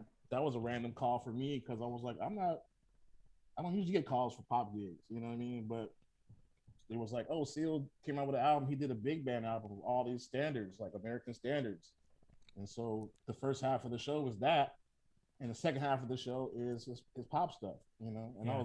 they need somebody who can do both Mm-hmm. Right. Well, authentically. maybe it's hard to find a pop drummer that can play jazz, like versus a jazz drummer that can play pop. Right, So Mm-hmm. right. I feel like that's a very, good angle as well. Like it's I always equate it to like, like the percussionist that plays drums or the drummer that plays percussion. Like it's a different vibe Mm-hmm. for each one. Like, or it's like the person that grew up playing snare drum in drumline then wants to go off and play drum set. It's like, ah, man, you got chops, but like now you got to move Yeah. everything else. Like it's not the same thing, bro. Mm-hmm. There was So a kid at Carolinas that was like that, man, one time at a time. And he was the biggest jerk ever. He oh thought he man, was like he thought his shit didn't stink. He mm. But thought he was him. he thought he was the second coming of Drum Fucking Lord. You know what I'm saying? He thought he was that dude, man. But that's what he did. He had marching chops, but he would just do that, but not in time. Like he thought he was going crazy. Playing a bunch But of flurries. yeah, fleur, McFlurries. That's what he's saying. Yeah, no. And I Damn. think you're saying it was crazy, man. Yeah, what was oh, let me peep this first. Do you know Chris Haney? I know Chris Haney. I Any of y'all might. know Chris Haney? Chris Haney. Oh, Chris Haney's from who commented that? Let me see that. I think that's DJ my friend. Cum Shot. What a name. That's Chris Haney from Maps Analysis. That's a math rock band from Chicago. Oh heck yeah. They went to what's that school in Chicago? I forget what school it is. There's a music school, right, in Chicago? Yeah. I think I forgot what There's it a is, bunch but of music school. yeah, but yeah, that guy's super crazy. My friend's trolling Loki. Sorry about that. That's all good. Yeah, Gene, I was gonna ask you what was it like to like do you remember like getting the phone call and like first seal and like being like yes? Yes. He like So, dude, this is a crazy story. So, um, my buddy Gus Cipher is a dope bass player with the Cal Arts with, and he's like a super lo-fi, like vintage gearhead. mm-hmm. So, he had been on like vintage gear magazines. He's a bass player, dope bass player. He was playing with a bunch of like crazy rock bands, like the Crows, kind of Crows, some shit like that, and like Talking Heads, like crazy bands like that. He was Dang. in that scene, like Dang. Nora Jones and stuff. Like, anyways, he called me up. Was like, "Yo, man, I told my buddy about you. They're looking for a drummer for the Seal tour or whatever. You might get a phone call." So I was like, "Oh, dope, thanks." Dude calls me. The guitar player was his MD. I guess he was an MD for what's the girl's name? Hello. Adele? She's singing Adele. Yeah, it was Adele. Adele's MD. So I'm like, oh shit, okay. He calls me. He's like, yeah, man, there's a tour. We got a UK tour coming up, Europe tour. Are you available for these dates? X, Y, and Z. I was like, yeah, I'm cool.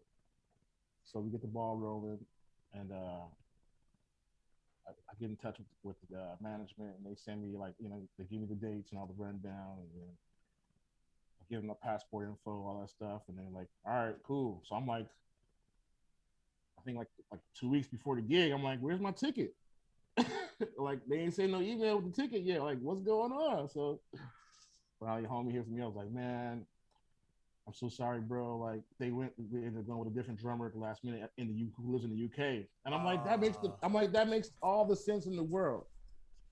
Why the fuck would you call me anyways for a UK tour when you got plenty of UK drummers in the like that? I mean, that was a disconnect in itself. So I was a little pissed that they even like wasted my time in that regard. I was like, man, screw this. Like, yo, this is bull BS. Because I had turned down work.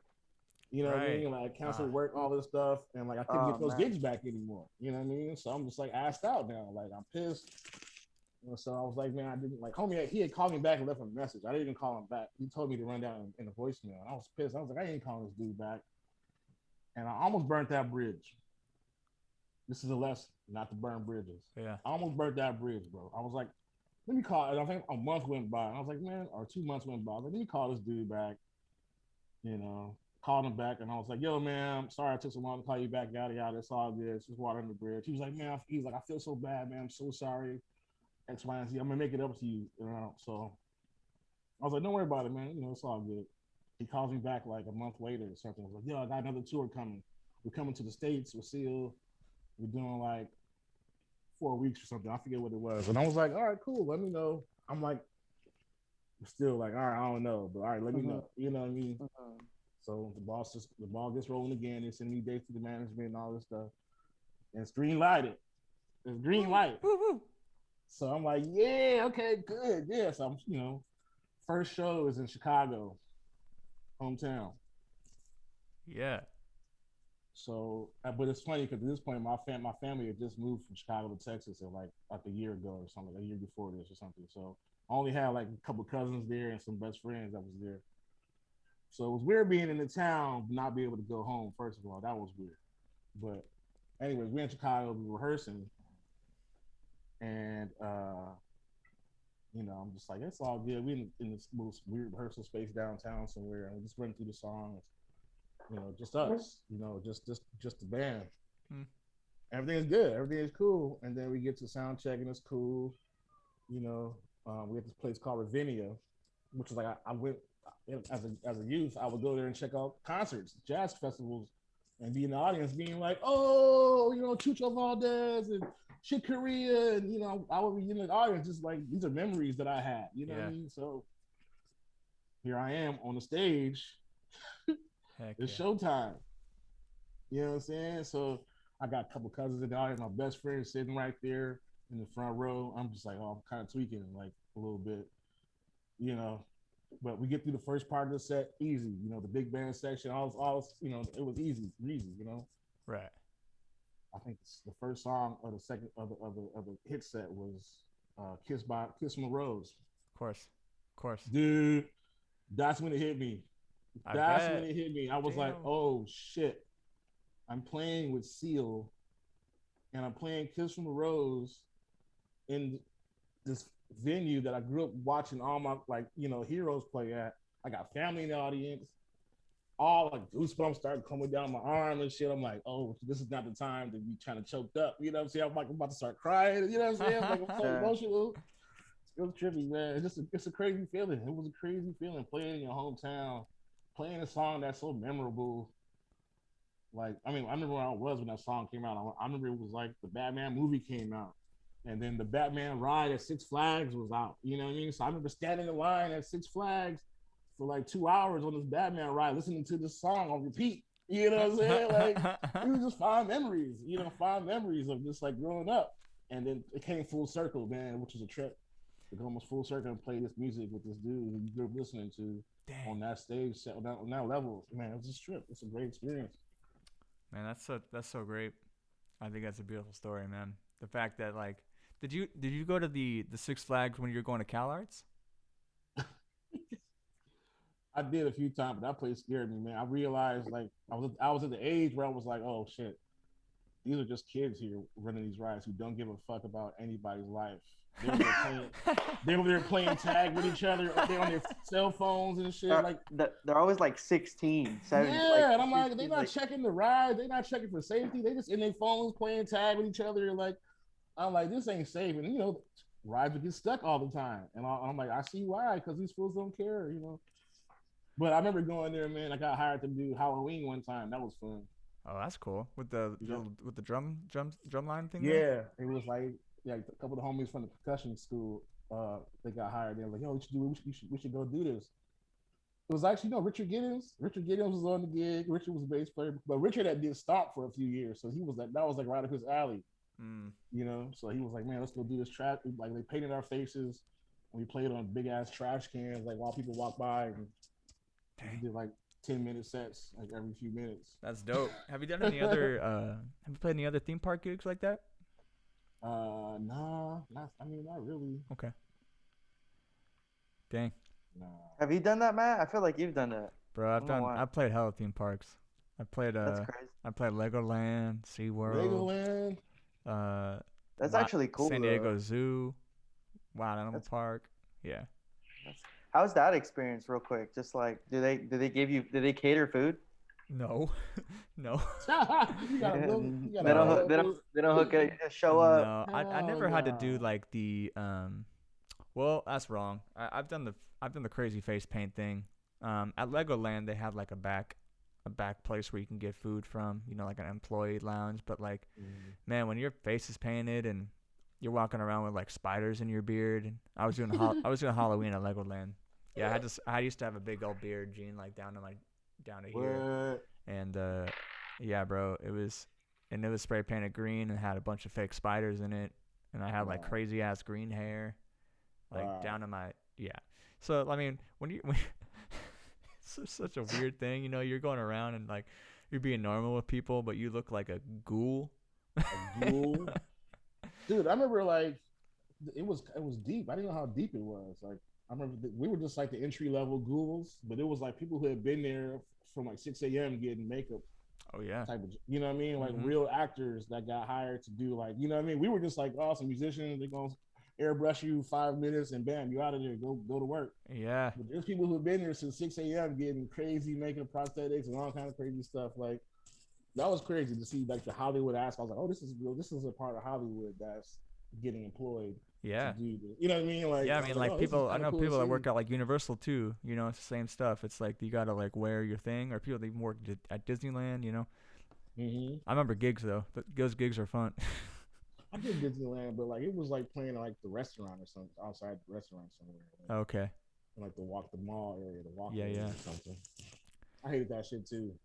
I mean, theme parks. You gotta be really I mean, you gotta be G-rated. You can't like clown around. It's like you're presenting every time you like walk outside your break room, like you're on stage. You're on, yeah. Like so like, and if you have like, I don't know, I'm not like a negative person in that regard. Like I'm always down to like put it on and you like gotta be jolly. put it there. But like, I mean, sometimes you get in those groups and you have just like Joe Schmo who's like a freaking like a negative Nancy, dude. I'm coming out with all the names here, like that just doesn't get it and could possibly get you fired. You're And like, yo, you gonna get us all that. I'm like, man, you gotta like put up or shut up right here. Like, why'd you even say yes to this gig? I didn't know. Lesson in itself.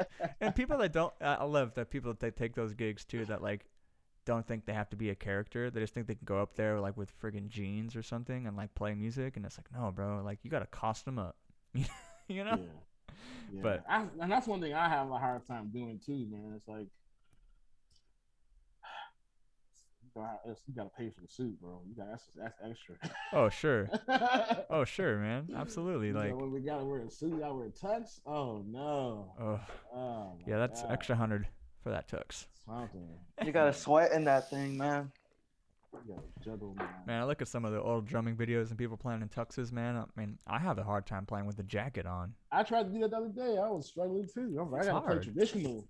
You Yeah, gotta play. because I it'll can't Oh it'll yeah, it'll go in your yeah, shirt. Or you, Yeah, yeah. jacket can get in the way. right cymbal hands always fine.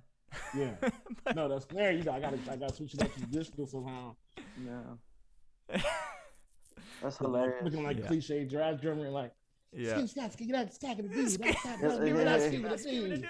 That reminds me of that video with what is it? Benny Caluta, Dave Weckl, Steve Gadd. You know that video? Oh yeah. It's a classic.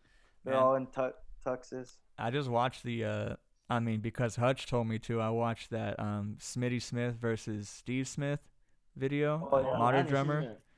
And Oh bro, wait, I like did see that. That's old school, right? The old one, right? it's old school, yeah, When and he had the high top fade, he was like 18 or something. Yeah. Yeah. and Uh-huh. like it's funny, dude, because they come out and Steve Smith's wearing his like high top like Reebok white shoes with his tux on, and Smitty's got his nice dress shoes on. Yeah, You he know, got a bow tie. and it's shit. like, Looking come on, Steve y'all, Urkel. like it's great, dude. And I mean, for full disclosure, I think Smitty like killed Steve Smith in that thing, dude. Like, And then you got the video with Bill Stewart looking with like a dirty T-shirt on and like chunks missing out his cymbals, but just destroying. yeah, I gotta go Hi back hats and watch flipping that all one. over the place. It's That's one of ridiculous. my favorite videos of Bill Stewart. When he got on there, I was like, yo, this cat came up here with his own mix matching drum set, vintage Gretsch kit, like Mhm. chunks missing out his cymbals, hi hats slipping off the stage, and he still sounded the most unique out of every drummer there. Like, and it was the most intriguing stuff I've ever seen. Playing a 4-piece kit. Mm. It was him. Who was on organ? What was it? What's his name? Larry, that trio Larry that- Goldings. Yeah, Larry Goldings. It's that trio that he does, right? It's just like drums, organ, and guitar. Yeah. That's yeah. one of That was one of the longest standing bands of that class. You know, I'm looking at your shirt too, Gene. The Blue Whale shirt. You know, rest in peace, Let's Blue get it. Whale. I know. Big ups to June for putting on concerts for over a decade. You know, but yeah, they would come and play the Blue Whale all the time. Broken Gear is so slept on. Agreed. Broken cymbals can sound good too. Bill Stewart came in there and destroyed that modern drummer. Man, I was just like, what? Who is this dude? What? Yeah, dude. Bill Stewart was a super. People sleep on Bill Stewart a lot. My friend, my bassist in my band, he's a drummer. He started showing me Bill Stewart, and I don't know, man. That guy just like really just plays like himself. He's like one of those dudes. Like even down to his technique. Like Mm. he's just super unique, original. It's crazy, and his phrasing is good too. His phrasing is really, I don't know. When he gets his little moments to solo, it's like really tasteful and original. It's cool. Heck yeah. Well, hey Gene, I wanted to I know we haven't talked about this yet. You endorse a couple people, throw those out there too. We like to and say that Gene endorses UFIP cymbals, Yamaha UFIP? drums, Vic Oh, Firth wow. and Evans. Is that Evan? No, Evans. Evans drums. Evans. So I think like myself included, like I don't really know a lot about UFIP. Like, how'd you get in touch with them? Dude, you fit, They're man. from Italy. Yeah. And they're Shout now out to available UFIP, on man. Guitar Center and Musician's sir. Friend. Yes, Peep sir. 'em. Go cop them. Go copy some UFIPs. UFIP, man, they hooked me up, man. UFIP been around for a long time. You know, I remember in the '90s, you know, seeing them like splashes, like you know, in certain random places. Like you would see a splash, like UFIP splashes, where everybody had a splash somehow. Like the people who I looked up to had a UFIP splash somehow. And that's how I knew about them. I seen them around like that. But and like in catalogs, like drum catalogs, I was seeing, you know, but never seen nobody really play with them that much. But I Right. remember I went on tour with Larry Carlton. We had an Italian tour or somewhere. Yeah, it was Italian, somewhere in Italy. And this festival had UFIP had provided all the backline symbols for this festival. So backstage there was like maybe like 15 symbol bags that all said UFIP. And it had a bunch of just different UFIPs in it. So I was like, oh shit, I get to pick out what I want for our set tonight. I picked out a bunch of shit and I was like, oh, had a great set. Symbols were dope, you know. Mm-hmm. And then I think I was coming back to Italy like a month or two later, and I contacted UFIP. I was like, "Yo, man, like I was just there. I played a festival. You guys provided me with, I listed all the symbols that I had, and I was like, man, would you guys mind like, provide me for a set of symbols for this gig? I was playing at the Blue Note in Milan for like 5 nights in a row. So I was like, yo, would you guys be able to hook me up with a set of symbols? And they were like, man, we would love to. So I get there, arrive, and there's a box of brand new symbols, bro. Like shiny brand new symbols. I'm like, oh, this is about to be dope, you know? Heck yeah.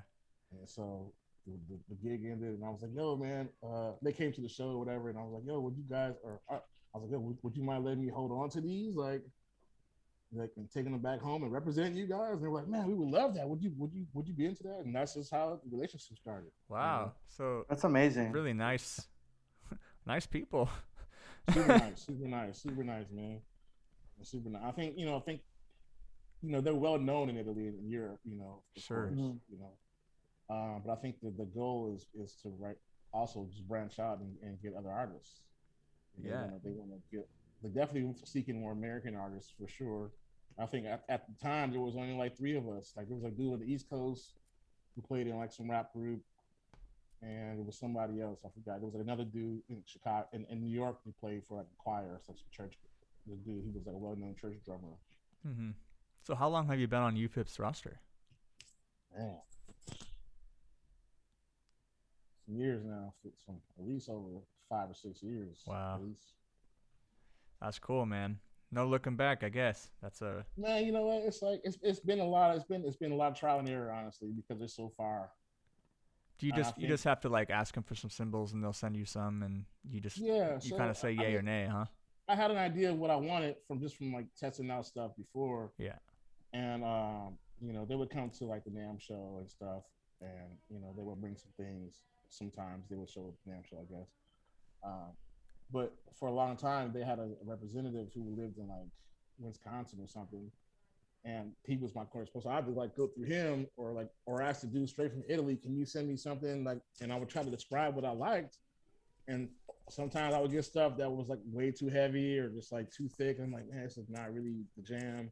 But I'm still grateful because they're sending me stuff to try out. You know what I mean? Like Yeah. we're trying to get it right. Because if I was, of course, if I was to go to the factory, I would get exactly what I'm hearing. Right. I'm trying to like relay the message like through emails, like, it's not quite it, something, and they have the grams written on the symbols, like, yo, this weighs 1,100 and 25 grams or some shit. You know what I mean? Like, Yeah. I don't know what that means, like as far as sound. I just know that what I want to hear, and I'd have to hear it to know what I want. Right. So eventually, through trial and error, we got closer and closer. Then one time, I think like last or 2 years ago, they came out with this line, which was like perfect. This is what I've been waiting for. And I know they've had stuff like this, but it's just hard for me to get it because it's, can't go to the factory because it's way in Italy. You know what I mean? But they got this line called 1931, and it's just like it's it. It's just the sound I've been waiting for, and they've been rocking whatever. So they got like a 21-inch like sizzle ride, and this other ride is like super dry. They got these other symbols called blast crashes. They're super dry. They almost kind of like have an ozone vibe. Ah, okay. But yeah, they're super like just dark and trashy. I love them. Love them. Dang. They've been hooking me up, man. So I've been happy. It's like there's no. I mean, a lot of people go bounce around to different companies and companies. Man. I mean, Sure. I mean, I think it's just interesting that like, I mean, it's interesting to me that you're playing these symbols. Like it's not a symbol brand that that's popular in the U.S. It's to me, it's like almost like it's like some special sauce, some like secret club stuff too. It's like, yeah. I mean, some people, I mean, myself included, completely slept on UFIP until I've seen you play them, and all your symbols that I've heard live and recorded sound great. It's just like I feel like every symbol company makes great symbols. You just got to find them. Definitely, that's true. And when you get a symbol company that puts their weight behind you, like you can find them. And that's I think it's so important. They're willing man. to help me find them too. They're willing to help me find that sound. Like I think when there was something that came out at pro drum, the little cymbal tambourines thing, with little circle thing. You put on top of your hi hat or something like that. Oh, like a Like ching ring or something. yeah, somebody like just local dude that started making them at Pro Drum, and they started blowing up. And I was like, God, man, I gotta get some of these. And I remember Buford came to NAMM one year, and I was like, yo, I'm using these things from Pro Drum, but it'd be dope if you had made me one out of cymbals. Out of like just like old cymbals. And they're like, yeah, we used to do that like years and years ago, but nobody ever bought into them. Damn. And then all of a sudden he sent me some. So like they're willing to work with me and get the sound that I'm hearing. That's cool. Dope. That's dope. It's just really really dope. Is that like the Keiplinger thing that you're talking about? The Keiplinger percussion stuff? I think so. I don't even know. Because I feel like Keiplinger was coming out with those two. Like that's that guy up in Portland who makes all this like the stainless steel cymbals and kind of funny custom snare drums and stuff. And then like Meinl just kind of like completely stole it. Yeah, and it's like, oh, we're gonna do everything. Yeah, we're gonna do for real, and stole it all. But hey, man, people like putting shit on their drums now, so it's like which is cool, man. Shit, I love it, man. Sound, go ahead, reach for it. Oh, I know what I wanted to talk about too. Something when I look at your setup, Gene, you have like, I mean, I'm thinking like basic, like because I just that drawing that we did. You have dope, thank you, bro. That's like really fun to do.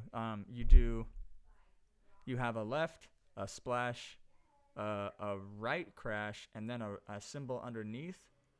So like, I'm just curious, and this is probably a really easy question, but which one is considered your main ride? Well, there's two rides. Okay. The one on my left in that picture is like that 21-inch sizzle ride. Huh? And the one on the right is just a regular ride. And then the one on the right of that is like a 20-inch crash, probably blast crash. And under that ride and the ride is like a little stack of some blast crashes and that little tambourine thing. Okay. So I guess what I'm trying to get at is like you have like a ride and a ride. Is that correct? On your right? Ride and ride. No, there's only one ride on the right. Okay. So is it but it is it the top one or is it the bottom one? Wait, I don't even know what you're talking about, honestly. There's some, I mean, I don't have one setup. I mean, I have like a similar setup that that's just what I rock with sometimes, which is basically the left ride, the right ride, a stack under it, and a crash. Because my left ride is kind of like a sizzle crash ride in a sense. It's like it's not a really crash ride, but it sounds beautiful when you crash it. Totally. So, like, I rock with it. I just really rock two rides, man. Like that stack is kind of like a little hi-hat, trashy sound thing. You know what I mean? Yeah. I might have a splash. Like I don't really rock splash often. I used to rock splash until like my homie started making fun of me for rocking splash. Bro, splashes I think are only cool if they're on extension arms. As soon as you got a simple stand for a splash, bro, you're out. That's how you use it too. Like it's like it's super whack. You hit a splash from the one, like it's super whack, bro. Like, yeah. You know what I'm saying? Like yeah, like so. I remember like when I first started playing with Larry Carlton, I didn't have the endorsement yet, so I was rocking my Zildjians. Which was basically just random symbols that I like bought through the years. But nothing was over 17.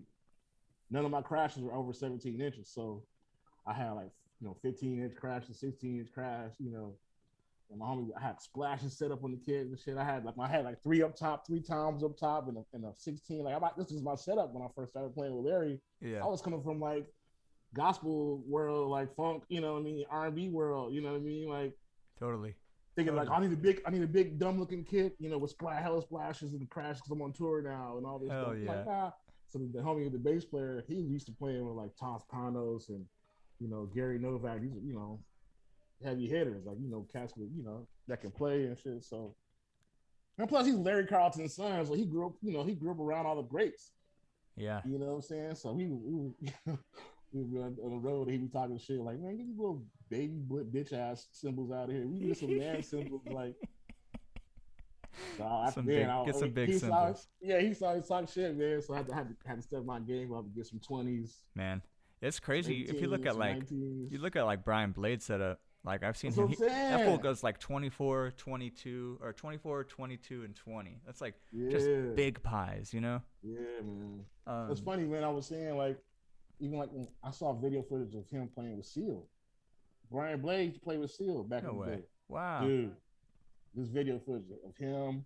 So it's funny, man. Like and like Landau, Mike Landau guitarist, Uh huh. uh, which is another LA, crazy great guitarist. It's funny when I started playing with Larry Carlton, man.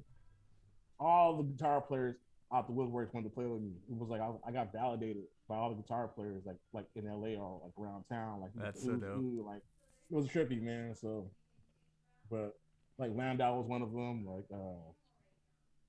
who Robin Ford, like all these crazy guitar heroes that came out the woodwork because I'm playing with Larry Carlton now. And like I didn't really know who Larry Carlton was when I started playing with him. I was like, oh, this is a dope guitar player.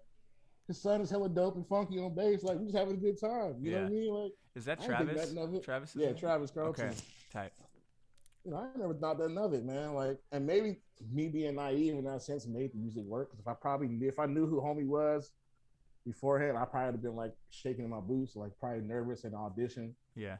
You know what I mean? Like, but I remember him saying, like, man, when I got called for audition, what stood out for him was that like I was comfortable and I was like making music. Yeah. You know, what I mean, there was no agenda. We didn't wasn't trying to force the music anywhere. It was like let's just play, and we made music on the spot. Mm. That's great. You know, I think that's what made me stand out to him, and it was comfortable. I made it feel good, and I mean that's what he says. That he always tells a story like that. You know, Yeah. Yeah. but that So Brian Blake shit, man, was tribute to seeing him play with Seal and him and Mike Landau, man. Brian Blake kept trying to go back. He had that same setup, bro. right. Big 4-piece kit, big big ass. symbols. He had two cymbals, big ass ride, another big ass ride, and he fucking killing this shit. Yeah. Killing it. That guy has such a touch. Like at all dynamics. It's incredible. So what one thing? I mean, we're getting to the end here, and so I have a couple more questions to ask the if any is there any advice that you would give to drummers to like keep band and the band leader happy specifically?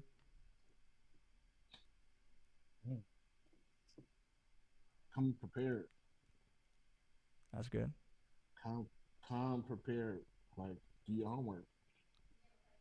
You know, it is whatever that means to you. I think step up your game. How I mean, I don't know. I mean, like just always don't let them come to you and ask you questions. Like I mean, like you don't ever want to have them second guess. You want them to just be like, man, you don't even want to get called out. I mean, you don't want nobody. I don't know. I think the best way is just come prepared, man. Just be in rehearsal and you that dude like we got to keep stopping for you Yeah. in rehearsal and yada yada. Don't be that guy. You want to come prepared, know the music, Uh huh. you know, and make it feel good. You know, like if you can, like be that dude that binds everything together, that makes everything work. Totally. You know, try to be that person. Heck yeah. What about well, these are throwaway questions. What was your first drum set? Oh, dude. Man, my first drum set, I had, my first drum set I got when I was like seventh or eighth grade. I went that long without a drum set, Damn. but been playing drums ever Just since. pencil You know what I'm boxes and saying? pots and pans all the way up Pots until and pans and then. church and drums wherever there was drums at church at the Yeah. church. You know, but never had drums. We lived in an apartment all whole life. You know what I'm saying? So Yeah. Yeah. I would get like electric or like a fake drum set for Christmas, and that should be broken by the next day. You know what I mean? Because I'm over here playing real drums on it, and it's a toy. Right. You know what I'm saying? So probably seventh or eighth grade, man. My dad I, he was driving around and found it at a garage sale or like a yard sale. It was like 3 toms and a bass drum. That was all. Oh dang. So like two up and one down. Yep. And Cool. no bottom heads. Yeah. Who needs those? And all the drums had like those Remo rings on them, under them with the big foam things. The You Mups. remember those? What up, Yeah, The Mups? Mups. What the up, muffs, Mups? bro. Every drum had that shit. So I was like, all right, cool. So my dad was like, if you want this, you got to get it. So it was up to me to like go cut grass and make money and you know what I'm saying, like just to buy the rest of the pieces. Like so, my uncle had like found like a little cheap hi hat stand like somewhere. Oh, that's He tight. got me that like a cheap snare. So I bought my snare off of like some catalog. You know what I mean? Like I Mhm. bought like a piccolo, and I would just like compile my stuff, like save money, and just buying a little piece by piece, buy a splash cymbal here and there. Yeah. You know what I'm saying? Like just little things that I could afford. You know what I'm saying? Like cymbals Right. are not expensive, so I'm buying like, oh, this cymbal's only $60. I'm gonna grab it. You know what I mean? Like Yep. Mhm. something. You know, That's killing. Do you remember look it what? up Do you right remember what there. brand it was? Dude, it could have been like a Remo or like a Royce kit or something. Dang, that's cool I though. had that for a long time, and then like after my parents saw me put in the work to like actually build it up, and like then they bought me a real kit like for Christmas one year, which was like another off-brand kit like TKO or some Mm. other shit. You know what I'm Mm. saying? Like, and then I kept combine that with the stuff that I bought from the previous kit, and I had like all of a sudden I had like 6 cymbals, four cymbal stands. You know what I'm saying? I was like, oh shit, I'm in here now. Like, Yeah. Heck yeah. and so that was the inspiration to keep shedding. And then I'll had the drums in the garage, and I'd be in there sweating it out in the summertime, man. Totally. Or in the bedroom, sweating it out in the bedroom after school. You know, Heck yeah. That's how, yeah, that's in how my you high got school, it. we had a dope music. We had a dope music school in a high school, and it was like basically a music wing, and with practice rooms and stuff. And the leader of the jazz school was also a drummer Uh-huh. at the music school. He was also a jazz drummer, so he was like, man, instead of I would ditch class, you know what I'm saying? So I'd be like, man, I'm bored, I would go ditch class, and I would go to the music wing and just go shed. That's what's And up. the teachers they didn't care because they were like, at least he's not out there smoking weed across the street and smoking cigarettes and doing dumb shit. Like at least he's in school. If he ain't in class, he's in here doing something productive. And I'm shedding. So I was like, all right, I'm going to the bathroom, teacher, and I'll be gone for like 30 minutes. Come back Come back sweaty. all sweaty. You know what I'm saying? Like shit Yeah, like hell that, yeah. I used to do that, man. I used to cut class to shed, dude. That's funny. right? Yeah, that's hilarious. You want to even get it right? Man, Yeah, I I would remember go for it, Brandon. I had this one math teacher. They were doing construction, and I had to go from one crazy wing to the other opposite of the school. She always knew I was gonna come in late, but I remember I would just do my work really fast because I was like kind of good at math, and then I would just dip out, or sometimes I would just be like, oh, I don't want to walk, I'm gonna shed. Mm-hmm. I was never there. Yeah, that's what's up. Man, it was I would always cut class and I'd go get burritos. That's what's up. Mm. I'd walk but I always have my, what is it? My alibi was I was just going to get my music from my car. Or I had to go Oh, or I had to go get my music from my house. They shouldn't be driving back up on campus or something. I had band next period, you guys. Yeah, I had open campus too. That's right. Yeah, Yeah. that was tight. It was kind of tight. But yeah. and before we go too, we wanna plug your groups. Gene, you have a new record that's gonna come out here soon. It's called Jazz Gene, which is a live record, right? Yeah, working on it right now, man. Mix is done. Just trying to get a release date. It's a live album, a live recording we did at this place called Mr. Music Head Gallery. It's basically like right across the street from Guitar Center. And you can find those videos on your YouTube, right? Yeah, there's some videos up there for So sure. dope. And you also have a record, or you're playing on a record with the guitarist Zane Carney. Yeah, Zane Carney's got a little small group album coming out with soon, and it's gonna be funky. Yeah, you can check all that out on Yeah. YouTube as well. Zane Carney, he has it's coming out on Orenda Records, Yep, that's right. Arenda. which is a great independent jazz record label. Started by another Cal Larson, Right, David Rosenboom's son. his son, right? Yeah, Dan Rosenboom. Dan, that's right, trumpet player, Yep. crazy metal trumpet player. Freaky trumpet player. He can play. Yeah, he got crazy range, man. That fool's got Crazy chops. skills. Yeah. Crazy skills. Well, you guys, I think that's a good time to call it. Do we have anything else Yeah. you want to talk about, Man, we can talk about everything all day. ma'am? We can keep going. We could, but I think that's a good time to cut it, Right. man. Wrap it up. Yeah. So before we go, let's make sure we tell everyone to crank their snares. and you throw a little money to us today, and helps us keep the lights on here. If you go to our About section on our Twitch page, there's a donation bar. Helps us keep the lights on here and pay for our subscriptions and everything too. Oh, there he is. dang, I'm used to having that. That's me usually. You can go to our new website, y'all, thedrumstream.com. STREAM. I'm gonna put it up in the chat right now. .com. Like you need help spelling it, but I'm gonna put it up there anyway. Boom. Thedrumstream.com. Check it out. It has all of our past guests. Links to the YouTube. This will be up on YouTube later today. And yeah, what a great stream, you guys. Thanks to everyone in the chat for being here. Y'all were silent today, but that's all good. I know you're here. Big ups to Brandon. Big ups to Gene. I'm Matt Smith out here. We have our weekly challenge. A la Hutch this week. Know your vocab. Put a video up. Tag us with some of your vocabulary. And submit it by March 1st. And we're going to select a winner on March 2nd. And the winner will get some Cascas. Handmade, 3D printed Cascas. Fun stuff. And that should be it. So thank you, Gene, for coming out. Thank you for having me, man. Yeah, It's been cool. We're big fans here on this. We're big fans here on the stream, man. Make sure you check out everything that Gene's doing. He has a great YouTube channel that features a bunch of his music and his collaborations. And make sure you keep your eyes out for that Jazz Gene record, as well as that Zane Carney record. But man, when gigs start coming back, you know Gene's gonna be out there too. So, do you have any gigs coming up, Gene? Probably like next month. Probably down in Orange County. This place called Campus Jacks. It's like an outdoor venue jazz thing that we're doing.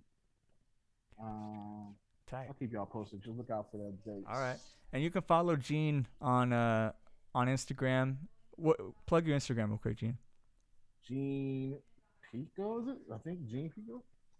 I don't even know my Instagram. Is it Gene GenePeeco? I believe. Yeah, Peeco. Yeah, go.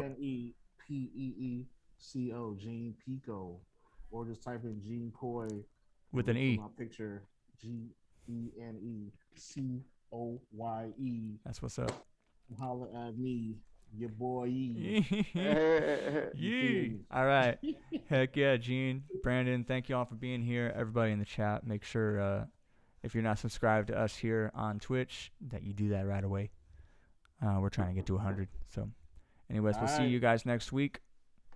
Big ups, y'all. Thanks, man. All right. Thank you, out, Gene. y'all. You have a great day, man. You too. Peace. Boom. Peace. Bye, Matt. Thank all right. you so much. Peace out, y'all. We're off. So.